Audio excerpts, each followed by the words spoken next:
एक समय की बात है, किसी नगर में एक पंडित रहता था। उसका नाम धर्मदास था। वो जन्म से ही अत्यंत निर्धन था। वो धर्मदास अपनी पत्नी सरस्वती और पुत्र भोला के साथ जीवन यापन करता था। उसका पुत्र भोला ही उसका एकमात्र सहारा था। धर्मदास प्रतिदिन प्रातःकाल उठकर स्नान आदि करता, फिर तुलसी के पौधे पर जल अर्पित करता और नगर में सभी घरों में जाकर कथाएं सुनाता। लेकिन धर्मदास द्वारा किया गया ये सब कार्य उसकी पत्नी सरस्वती को बिल्कुल भी पसंद नहीं था, क्योंकि वो स्वयं कई वर्षों से ठाकुर भगवान की पूजा अर्चना करती आ रही थी। वो सावन के समस्त सोमवारों को उपवास भी रखती थी, किंतु इतने वर्षों की साधना और व्रतों के बावजूद भी उसे केवल गरीबी का ही सामना करना पड़ रहा था। इसीलिए सरस्वती ठाकुर भगवान से अत्यंत नाराज हो गई और उसने पूजा पाठ करना, व्रत रखना सब कुछ त्याग दिया। परंतु धर्मदास ने कभी ठाकुर भगवान का नाम लेना नहीं छोड़ा। वो कहीं ना कहीं से ठाकुर भगवान की कथाएं सुनाकर, पूजा पाठ करके जो कुछ धन प्राप्त करता, उसी से अपने परिवार का पालन पोषण करता। एक दिन ऐसा आता है जब सरस्वती एक बार फिर से अपने हृदय में श्रद्धा जगाकर ठाकुर भगवान की पूजा अर्चना करने लगती है। वो मन ही मन ये सोचती रहती कि एक दिन तो ऐसा अवश्य आएगा जब मेरी सभी मनोकामनाएं पूर्ण होंगी, मेरी भी गरीबी समाप्त होगी। किंतु जब वर्षों की भक्ति और पूजन के बाद भी उसे कोई फल प्राप्त नहीं होता, तो वो अत्यंत दुखी हो जाती है। वो मन ही मन अपने भाग्य को कोसने लगती है और ठाकुर भगवान की मूर्ति के पास बैठकर कहती है, हमने ऐसा कौन सा पाप किया है हे ठाकुर भगवान, जिसकी वजह से हमें जीवन भर इतनी गरीबी का सामना करना पड़ रहा है। हमने तो कभी किसी का दिल नहीं दुखाया, कभी किसी के साथ अन्याय नहीं किया। मैं और मेरे पति दोनों ही तो सदा से आपके चरणों में लीन हैं। हम तो सुबह से लेकर रात तक केवल आपकी ही पूजा अर्चना करते हैं। हर सावन में सोमवार का व्रत रखते हैं, आपके नाम का जल चढ़ाते हैं, आपकी कथा सुनते और सुनाते हैं। फिर भी हे प्रभु, हमारी झोली हमेशा खाली क्यों रहती है? हे ठाकुर भगवान, क्या हमारी भक्ति में कोई कमी रह गई है? क्या हमारी प्रार्थनाएं आप तक नहीं पहुंचती? क्या हम किसी ऐसे पाप के भागी हैं जिसका प्रायश्चित भी हमारे भाग्य में नहीं लिखा? हे प्रभु, यदि कोई भूल हुई हो तो क्षमा करें, लेकिन कृपा करके ये तो बताइए कि हमारी इस असहनीय दरिद्रता का रहस्य क्या है? आखिर हमारे ही हिस्से में ये जीवन भर का संताप क्यों आया? अब धीरे धीरे समय बीतता गया। धर्मदास और सरस्वती दोनों ही वृद्धावस्था की ओर बढ़ चले थे।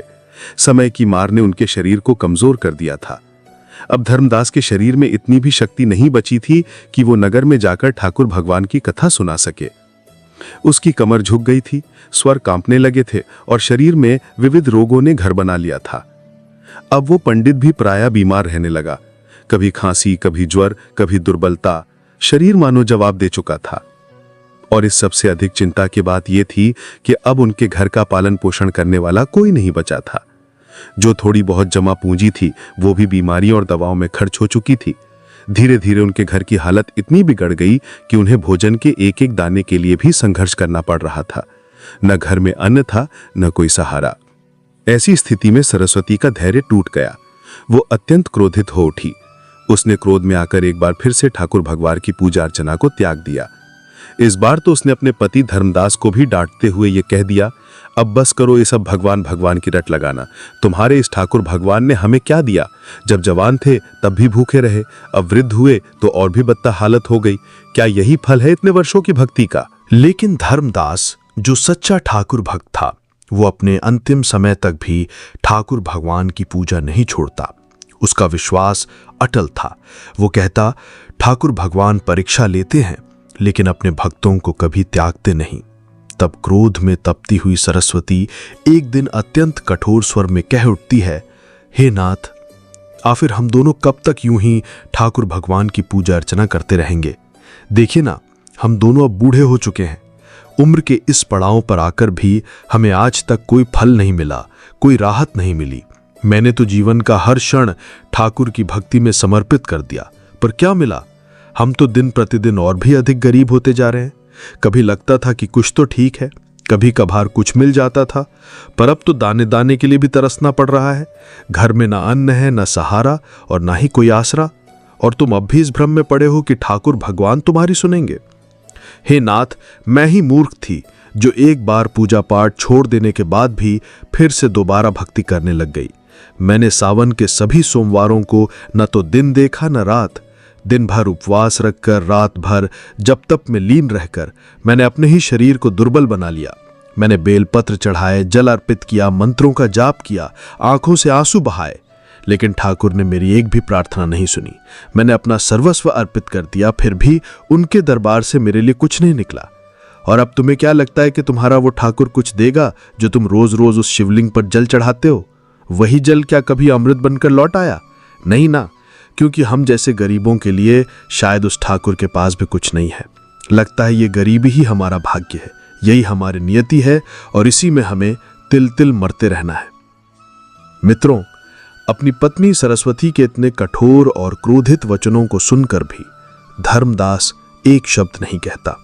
उसने अपने जीवन में सब कुछ खो दिया था, शारीरिक बल, यौवन, संपत्ति, यहां तक कि कभी कभी आशा भी डगमगाने लगती थी, परंतु फिर भी उसके हृदय में अपने आराध्य ठाकुर भगवान के प्रति अटूट विश्वास था। वो जानता था कि ठाकुर की कृपा में विलंब हो सकता है, परंतु असत्य नहीं। उधर उसका पुत्र भोला, जो अभी शिक्षा ग्रहण कर रहा था, कुछ ही समय में अपनी शिक्षा पूर्ण कर लेता है और विद्या प्राप्ति के बाद अपने घर लौट आता है। जब वो अपने वृद्ध माता पिता की अवस्था और उनके दुखों को देखता है तो उसका मन व्याकुल हो उठता है। उसने ना तो अपने भविष्य की सोची, ना अपने सपनों की, केवल एक ही संकल्प लिया कि अपने माता पिता की सेवा करना और उनकी सारी पीड़ा हर लेना। वो पूरे समर्पण भाव से घर का समस्त बोझ अपने कंधों पर उठा लेता है। अब वो अपने पिता की ही तरह नगर नगर जाकर ठाकुर भगवान की कथाएं सुनाने लगता है। हर रोज वो ठाकुर की महिमा का गुणगान करता, कथा सुनाता और जो भी दक्षिणा मिलती उससे अपने परिवार का पालन पोषण करता। ऐसे ही कई वर्ष बीत जाते हैं। भोला की भक्ति, उसकी सेवा और उसका त्याग धीरे धीरे नगर में प्रसिद्ध होने लगता। एक दिन की बात है जब भोला उस नगर के प्रसिद्ध ठाकुर भगवान के मंदिर में जाता है। वो मंदिर जहां भक्तों की लंबी कतारें लगी रहती थीं, जहां हर सोमवार ठाकुर भगवान के चरणों में गंगा जल और पुष्प चढ़ाए जाते थे और जहां स्वयं देवगण भी उनकी अर्चना करते थे। वहां पर वो विधि पूर्वक ठाकुर भगवान का पूजन करता है, दीप प्रज्वलित करता है और फिर उपस्थित सभी भक्तों के समक्ष अपने श्रद्धा से भरे स्वर में ठाकुर भगवान की पावन कथा का श्रवण कराते हुए कहता है कि हे भक्तों, जो भी इस पावन कथा को श्रद्धा और सच्चे मन से श्रवण करता है, उसकी सभी मनोकामनाएं ठाकुर भगवान अवश्य पूर्ण करते हैं। चाहे वो भक्त कितना भी दुखी क्यों ना हो, चाहे उसके जीवन में कितनी भी विपत्तियां क्यों ना हो, यदि वो ठाकुर भगवान की कथा को आस्था से सुनता है तो ठाकुर भगवान उसकी हर पीड़ा हर लेते हैं। भोला जब ये श्रद्धापूर्ण वचन कहता है तो उसी समय उसी मंदिर में नगर का राजा भी उपस्थित होता है। वो राजा हर वर्ष श्रावण के प्रथम सोमवार को गुप्त रूप से मंदिर में आकर ठाकुर भगवान का दर्शन और पूजा करता था। उस दिन भी वो साधारण वस्त्रों में मंदिर आया हुआ था। जब उसने भोला के मुख से ये पावन वचन सुने तो वो भीतर तक प्रभावित हो गया। उसकी आत्मा उस वाणी से जैसे जागृत हो उठी। राजा मन ही मन सोचने लगा, कितनी सरल, कितनी सच्ची बात कह रहा है ये युवक। इसके शब्दों में केवल कथा नहीं बल्कि अनुभव झलक रहा है। इसमें वो आह भी है जो वर्षों की तपस्या और पीड़ा से निकली है। उस भाव विभोर अवस्था में राजा धीरे धीरे भोला के पास आता है। भीड़ में से मार्ग बनाते हुए वो उसके चरणों के समीप आकर खड़ा होता है और कहता है कि तुम्हारी इस कथा ने मेरे हृदय को गहराई से छू लिया है। ऐसा प्रतीत हो रहा है मानो तुम्हारे शब्दों में स्वयं ठाकुर भगवान बोल रहे हों। तुम्हारी वाणी में केवल भक्ति नहीं बल्कि तपस्या की आंच है, सत्य की अनुभूति है और जीवन की परख है। मैं तुमसे एक विनम्र प्रार्थना करना चाहता हूं। राजा की ऐसी बातों को सुनकर भोला बहुत प्रसन्न हो जाता है और राजकुमारी को प्रतिदिन कथाएं श्रवण कराने के लिए सहर्ष सहमति दे देता है। फिर उसके बाद राजा भोला को अपने राजमहल में राजकुमारी को कथा सुनाने के लिए नियुक्त कर देता है। अब भोला प्रतिदिन उस नगर के राजा की पुत्री को कथा सुनाने लगा और राजकुमारी को कथा का श्रवण कराने पर दक्षिणा के रूप में जो कुछ धन प्राप्त होता उसी से वो अपने परिवार का पालन पोषण करने लगा। किंतु भोला की माता सरस्वती को यह बात अच्छी नहीं लगती थी। वो प्रसन्न नहीं रहती थीं क्योंकि उन्हें अपने पुत्र के भविष्य की चिंता थी। वे प्रतिदिन इस बात को लेकर अत्यंत चिंतित रहती थीं। फिर एक दिन सरस्वती अपने पति धर्मदास से कहती हैं कि हे नाथ, मुझे अपने पुत्र के भविष्य की चिंता खाए जा रही है। हमारा जीवन तो जैसे तैसे कट गया, लेकिन हमारा पुत्र अभी युवा है, उसका तो जीवन अभी शुरू ही हुआ है। हमारे जाने के बाद उसका क्या होगा? क्या उसे भी हमारे ही जैसे कष्ट झेलने पड़ेंगे?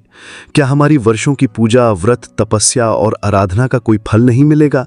क्या ठाकुर भगवान को हमारा दुख दिखाई नहीं देता? हमारा बेटा राजा के महल से जो दक्षिणा लाता है उससे हमारा परिवार तो किसी तरह चल जाता है, लेकिन केवल पेट भरने से तो जीवन नहीं चलता नाथ।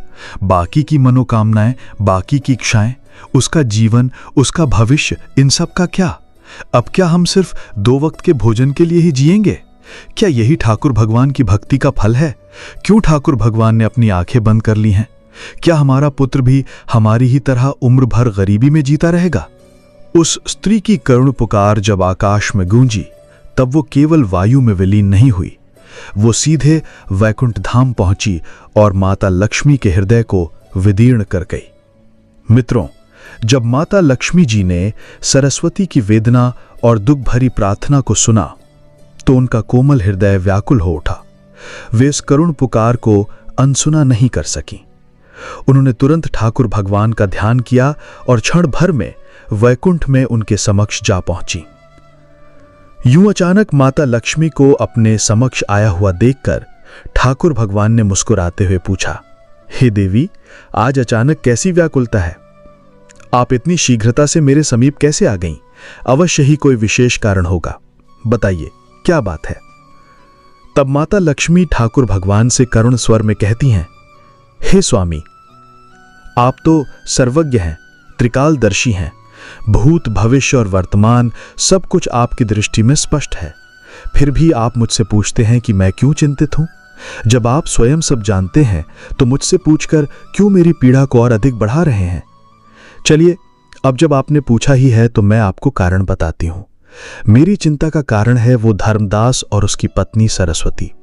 हे नाथ, धर्मदास तो आपका परम भक्त है। उसने जीवन भर आपकी आराधना की है, कथा सुनाई, चरणों में जल अर्पित किया, पुष्प चढ़ाए, उपवास किया, अपनी संपूर्ण आस्था आपके चरणों में अर्पित कर दी। फिर भी आपने उसके जीवन को केवल कठिनाइयों और अभावों से ही क्यों भर दिया? आपने उसे उसके कर्मों का फल कभी नहीं दिया। उसकी पत्नी सरस्वती भी वर्षों से व्रत उपवास करती रही, और जब उसका मन टूटा तब भी उसने फिर से आपको अपना आराध्य मान लिया। क्या यह विश्वास व्यर्थ चला जाना चाहिए? हे प्रभु, मेरी आपसे विनती है कि अब धर्मदास के जीवन से सभी दुखों का नाश करें। अब और नहीं, अब उसका कष्ट समाप्त हो। अब उसे उसके तप, उसके त्याग और उसकी श्रद्धा का पूर्ण फल मिलना चाहिए। अन्यथा कहीं ऐसा ना हो कि वो धर्मदास और उसकी पत्नी पूजा पाठ ही छोड़ दे। यदि उनके मन में आपकी भक्ति डगमगा गई, यदि उनका विश्वास डगमगा गया, तो ये केवल उनकी हानि नहीं होगी, ये उन असंख्य भक्तों के लिए भी एक त्रासदी होगी जो अपने जीवन को आपके चरणों में अर्पित कर चुके हैं। माता लक्ष्मी के करुणामय बातें सुनकर ठाकुर भगवान का सौम्य मुख गंभीर हो गया। उनकी आंखों में करुणा और करिश्मा की अद्भुत चमक थी।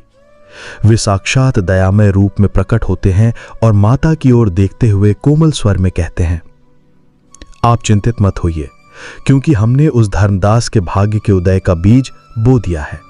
अब वो समय आ गया है जब हमें स्वयं पृथ्वीलोक पर जाकर लीला करनी है। अब हम दोनों को उसके धर चलना होगा। इतना कहकर ठाकुर भगवान माता रानी के साथ स्वर्गलोक से पृथ्वी की ओर प्रस्थान करते हैं। जब वे आकाश मार्ग से उतरते हुए धरती पर पहुंचते हैं तो दोनों साधु का वेश धारण कर लेते हैं। उनके शरीर पर भस्म लेपित थी, जटाएं बिखरी हुई थीं, गले में रुद्राक्ष की माला थी और हाथ में कमंडलू। उनका रूप किसी तपस्वी साधु जैसा प्रतीत हो रहा था, किंतु साधु रूप में भी एक अद्भुत तेज और गरिमा थी। साधु के रूप में वे सीधे धर्मदास के कच्चे लेकिन पवित्र घर के बाहर आकर खड़े हो गए और साधुओं की परंपरागत पुकार लगाई, अलख निरंजन, अलख निरंजन, घर में कोई है। उनकी गूंजते हुई गंभीर किंतु कोमल वाणी जैसे ही आंगन में पहुंची, भीतर से वृद्ध धर्मदास लाठी टेकते हुए बाहर आए। उम्र और कठिन जीवन ने उनके शरीर को झुका दिया था। आंखों में थकान थी, पर चेहरे पर अब भी वही पुराना शांत भाव था। वे साधु रूपी ठाकुर भगवान को देखते ही हाथ जोड़ते हुए बोले, हे मुनिवर, मेरे इस तुच्छ ग्रह में पधारना मेरे लिए सौभाग्य की बात है। बताइए, मैं आपकी सेवा किस प्रकार कर सकता हूँ? तब साधु वेशधारी ठाकुर भगवान ने कोमल परंतु गंभीर स्वर में कहा, हे धर्मदास, हम आज की रात्रि तुम्हारे घर में विश्राम करना चाहते हैं। क्या हमें एक रात का आश्रय मिल सकता है? यह सुनते ही धर्मदास के मन में एक द्वंद्व शुरू हो गया। वह सोचने लगे, इनका सत्कार न करूं तो यह अधर्म होगा, और अगर सेवा करूं तो कैसे? घर में तो एक समय का भोजन ही कठिनाई से जुटता है, ऐसे में अतिथि सेवा कैसे करूं?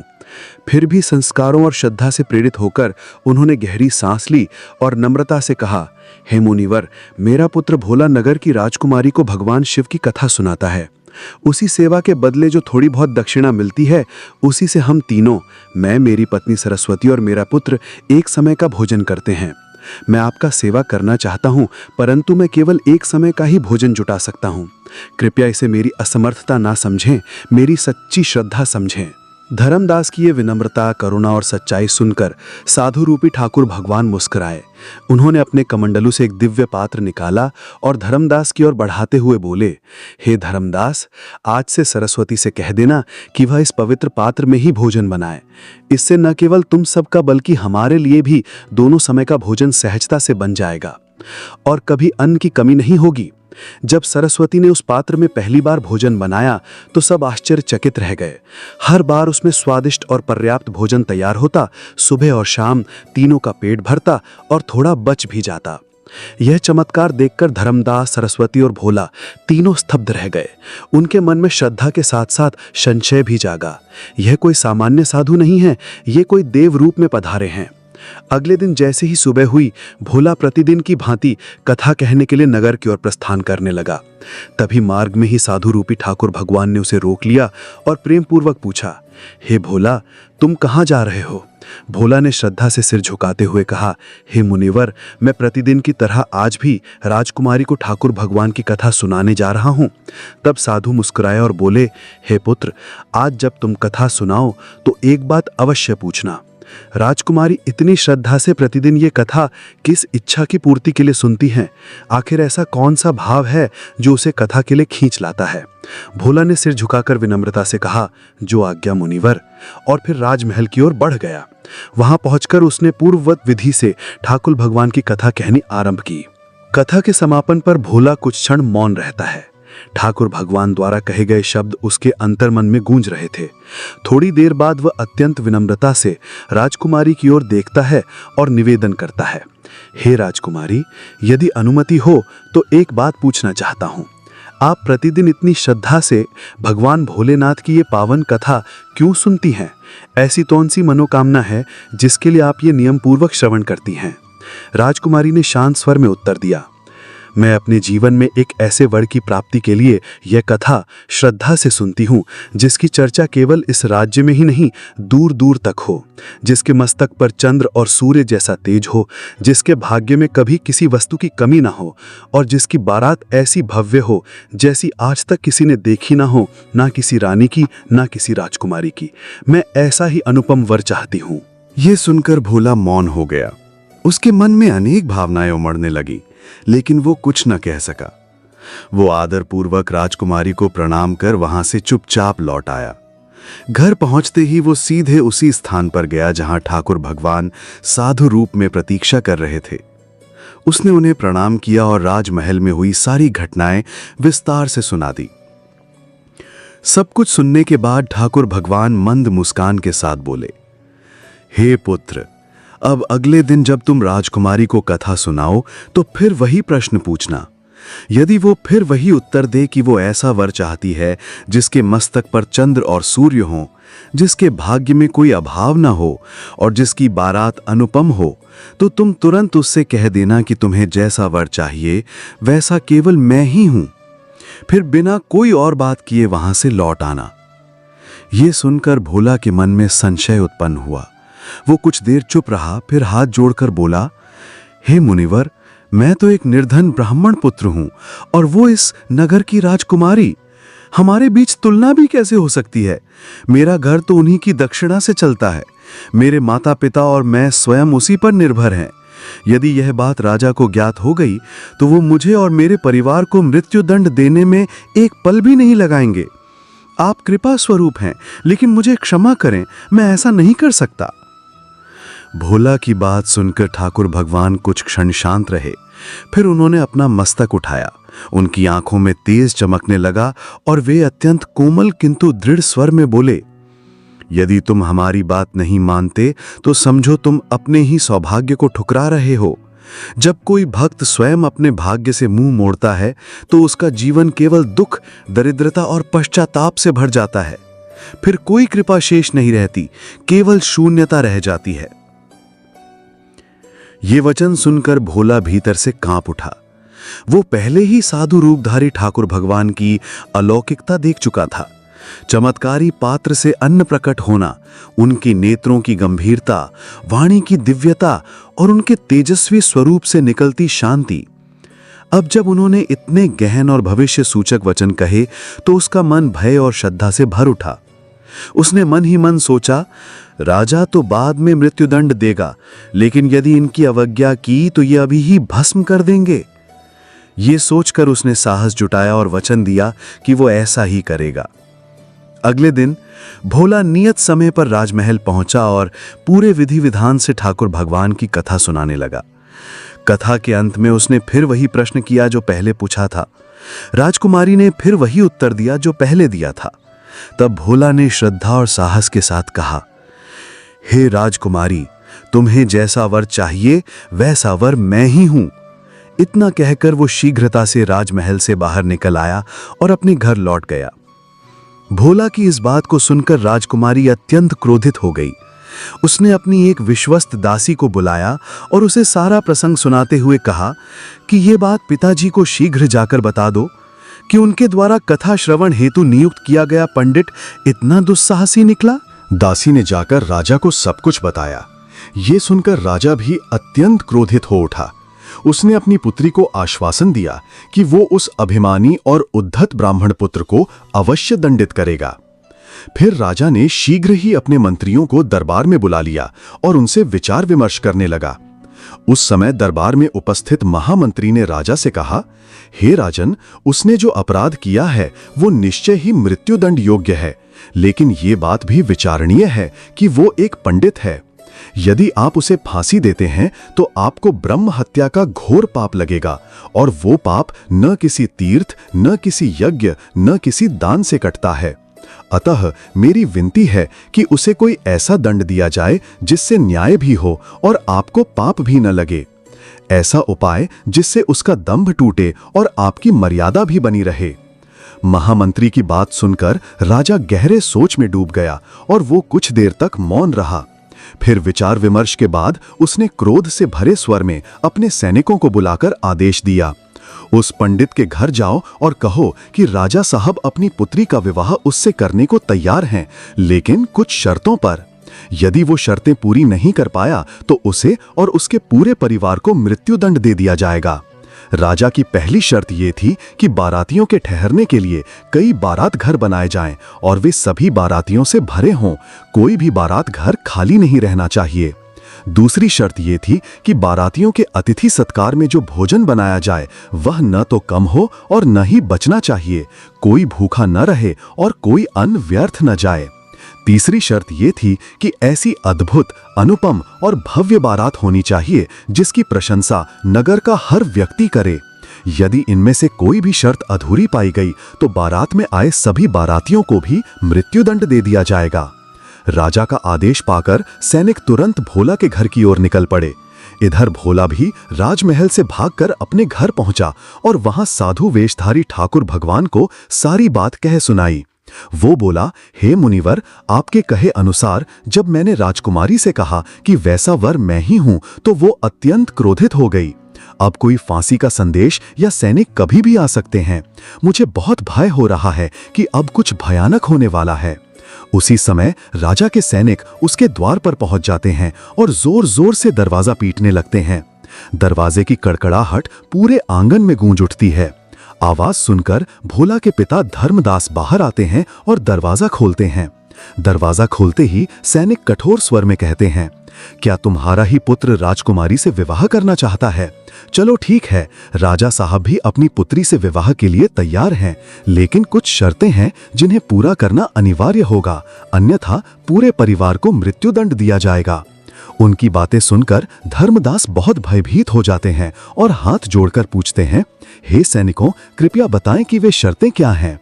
सैनिकों ने फिर से वही 3 शर्तें दोहराईं। सभी बारात घर बारातियों से भरे हों, कोई खाली न रहे, भोजन न कम हो न बचे, और बारात इतनी भव्य हो कि नगर के सभी लोग उसकी प्रशंसा करें। यदि इनमें से कोई भी शर्त अधूरी रह गई तो बारातियों को भी मृत्युदंड मिलेगा। ये सब सुनकर भोला और उसके पिता डर से कांपने लगे। तब साधु रूप में बैठे ठाकुर भगवान ने शांत और दृढ़ स्वर में कहा, डरो मत, साहस के साथ सैनिकों को उत्तर दो और उनसे कह दो कि विवाह की तैयारी करें, हम बारात लेकर समय पर पहुंच जाएंगे। भोला के पिता ने ठाकुर भगवान की आज्ञा का पालन करते हुए वही उत्तर सैनिकों को दिया और उन्हें विदा किया। सैनिक वापस राजमहल लौटे और राजा को सारी बातें यथावत सुना दी। जब राजा ने सुना कि भोला विवाह के लिए तैयार हो गया है तो वह बड़े आश्चर्य में पड़ गया। उसने मन में सोचा, आखिर वो गरीब पंडित किसके भरोसे पर इतनी कठिन शर्तों को स्वीकार कर रहा है? क्या कोई मेरा शत्रु उसका साथ दे रहा है? इसी प्रकार के अनेक विचार उसके मन में उठते रहे। राजा ने नगर में कई घरों को बारात घर के रूप में सजवाया और बहुत सारे तंबुओं की व्यवस्था भी करवा दी, ये सोचकर कि वो पंडित इतने अधिक बारातियों को नहीं ला पाएगा और जब शर्त अधूरी रहेगी तो वो पूरे परिवार को मृत्युदंड दे देगा। उधर भोला नगर में जिसे भी अपनी बारात में चलने के लिए कहता, वो यही कहता, नहीं, मुझे इतनी जल्दी नहीं मरना है, तुम्हारा तो अंतिम समय निकट है, हम तुम्हारे साथ बारात में मरने क्यों जाएं? ऐसी बातें सुनकर भोला अत्यंत परेशान हो गया। कोई भी व्यक्ति उसके साथ बारात में चलने को तैयार नहीं था। धीरे धीरे विवाह का दिन भी आ गया और भोला की चिंता और अधिक बढ़ गई। जब ठाकुर भगवान ने देखा कि वो अत्यंत चिंतित है तो उन्होंने उससे कहा, हे पुत्र, आज तो तुम्हारा विवाह है और आज भी तुम इतने परेशान हो, बताओ किस बात की चिंता है? क्या हम तुम्हारे साथ नहीं हैं? तब भोला ने निराश होकर कहा, हे मुनिवर, अब कहने से क्या होगा, मेरा भाग्य ही ऐसा है, भाग्य में जो लिखा है वही होता है। यह कहकर वो तैयार हुआ और साधु रूपधारी ठाकुर भगवान के साथ राजमहल की ओर चल दिया। दोस्तों, फिर ठाकुर भगवान ने भोला की बारात में चलने के लिए सभी देवताओं, भूत प्रेतों और गंधर्वों को मनुष्य रूप में आमंत्रित कर लिया और उन्हें अपनी बारात में शामिल कर लिया, जिस कारण सारे बाराती नाचते गाते बारात घर पहुंच गए। जब भोला की बारात पहुंची तो इतने अधिक बाराती थे कि राजा द्वारा सजवाए गए सभी बारात घर और तंबू भर गए। कुछ बाराती तो तंबू के बाहर ही रह गए। जब यह सूचना राजा तक पहुंची कि ठहरने के लिए स्थान नहीं बचा तो नए प्रबंध की आवश्यकता बताई गई। राजा सोचने लगा, अभी तक तो कोई भी मेरी बेटी की बारात में आने को तैयार नहीं था और अब इतने बाराती कहां से आ गए। उसने तय किया कि वो खुद जाकर देखेगा। जैसे ही वो वहां पहुंचा, ठाकुर भगवान ने राजा को देख लिया। उन्होंने शुक्र और शनिदेव को बालक रूप में प्रकट करवा दिया और उन्हें भूख के कारण जोर जोर से विलाप करवाया। राजा ने जब दोनों बच्चों को रोते हुए देखा तो वो ठाकुर भगवान के पास आया और पूछा, हे महात्मन, ये दोनों बच्चे इतना क्यों रो रहे हैं? ठाकुर भगवान ने साधु वेश में उत्तर दिया, ये दोनों भूखे हैं इसलिए इतना विलाप कर रहे हैं। राजा ने दोनों बच्चों को भोजन के स्थान पर भिजवाया। थोड़ी देर बाद राजा के सैनिक आए और बोले, हे राजन, ये दोनों बच्चे सारा भोजन समाप्त कर चुके हैं, फिर भी भूख की शिकायत कर रहे हैं। ये सुनकर राजा बहुत परेशान हुआ और उसका सारा घमंड चूर चूर हो गया। वो ठाकुर भगवान के चरणों में हाथ जोड़कर बैठ गया और बोला, हे साधु महाराज, अब मेरी लाज आपके ही हाथ में है। ठाकुर भगवान ने कहा, कोई बात नहीं, सब ठीक हो जाएगा। आप राजमहल जाकर बारात की अगवानी की तैयारी कीजिए। राजा ने पूरा नगर दुल्हन की तरह सजा दिया। भोला भी राजकुमार जैसी पोशाक में सजा हुआ था। उसका चेहरा चांद और सूरज जैसी आभा से दमक रहा था। अगवानी के समय भोला एक सुंदर रथ में बैठकर राजमहल की ओर चला। रथ के आगे बाराती बैंड बाजे के साथ नाच रहे थे और कई बाराती मुद्रा लुटा रहे थे। भोला की ऐसी भव्य बारात देखकर नगरवासी बोले, इस पंडित का भाग्य देखो, इसके सिर पर चांद और सूरज से सजी सहरी है। चारों ओर धनवर्षा हो रही है, जैसे किसी सम्राट की बारात निकली हो। ऐसी बारात हमने कभी नहीं देखी। प्रजा की बातें सुनकर ठाकुरायन जी यानी माता पार्वती जी ठाकुर भगवान से कहती हैं, हे स्वामी, ये सत्य है कि आपकी कृपा जिस पर होती है उसके घर अन्न धन के ताले खुल जाते हैं। ठाकुर भगवान बोले, हे देवी, जो भी भक्त श्रद्धा और भक्ति से मेरी पूजा करता है उसकी भक्ति व्यर्थ नहीं जाती। जब तक उसके पूर्व जन्मों के पाप नष्ट नहीं होते तब तक कष्ट आते हैं, लेकिन जैसे ही पुण्य जागृत होता है भाग्य के द्वार स्वयं खुल जाते हैं। और इसी पुण्य फल के कारण भोला और राजा की पुत्री का विवाह विधि पूर्वक संपन्न हो गया। विवाह के बाद भोला ने राजकुमारी को डोली में बैठाकर अपने घर ले आया। दोस्तों, जो भी भक्त सावन मास में श्रद्धा से ठाकुर भगवान की कथाओं का श्रवण करता है उसे भी राजकुमारी जैसा सुंदर, गुणी और योग्य वर प्राप्त होता है। क्योंकि राजकुमारी ने प्रतिदिन ठाकुर भगवान की कथाएं सुनी थी, इसलिए उसे श्रेष्ठतम वर मिला। ठाकुर भगवान और ठाकुराइन जी की कृपा से अब भोला अत्यंत धनवान बन चुका था। उसके घर किसी वस्तु की कमी नहीं थी। उसकी माता ने फिर से पूर्ण श्रद्धा से ठाकुर भगवान की पूजा शुरू कर दी। गरीबों को अन्न वस्त्र दान देने लगी और नियम पूर्वक ठाकुर जी की कथाएं सुनने लगी। दोस्तों, ठाकुर भगवान की कथा का नियमित श्रवण और सच्चे मन से पूजा करने से जीवन में सुख, समृद्धि और मनवांछित फल की प्राप्ति होती है। चाहे जीवन में कितनी भी बड़ी परेशानी हो, धन की कमी, नौकरी की तलाश, शत्रु बाधा या संतान की प्रतीक्षा, सावन का सोमवार वो दिन है जब थोड़े से उपाय और सच्ची श्रद्धा से ठाकुर भगवान को प्रसन्न किया जा सकता है। अगर आप पर कोई दोष है, वास्तु दोष, शनि दोष, प्रकृति दोष या ग्रह बाधा, तो सावन सोमवार को पूजा कर लीजिए। दोष समाप्त हो जाएगा, परेशानियां दूर होंगी और धन का आगमन फिर से शुरू होगा। जब भी आप ठाकुर भगवान की पूजा करें, धैर्य, श्रद्धा और विश्वास जरूर रखें। ठाकुर बहुत भोले हैं, थोड़ा सा सच्चा प्रेम उन्हें प्रसन्न कर देता है। अच्छे कर्म चुपचाप करते रहो, भगवान समय आने पर सबका हिसाब देते हैं। जब कर्म सच्चे होते हैं तो ठाकुर फल देने खुद ठाकुर आते हैं। मेहनत को ईश्वर अनदेखा नहीं करते। भले ही देर हो, मगर अच्छे कर्मों का फल अधूरा नहीं रहता। कर्म तुम्हारा धर्म हो जाए तो ठाकुर तुम्हारा सहारा बन जाते हैं। बिना फल की चिंता किए कर्म करो, वही सच्चा भक्त कहलाता है। भगवान हर उस आंसू को गिनते हैं जो तुमने ईमानदारी से बहाया हो। अच्छा कर्म बीज के समान है, समय आने पर वो फलदायी वृक्ष बनता है। ठाकुर देर करते हैं, अंधेर नहीं।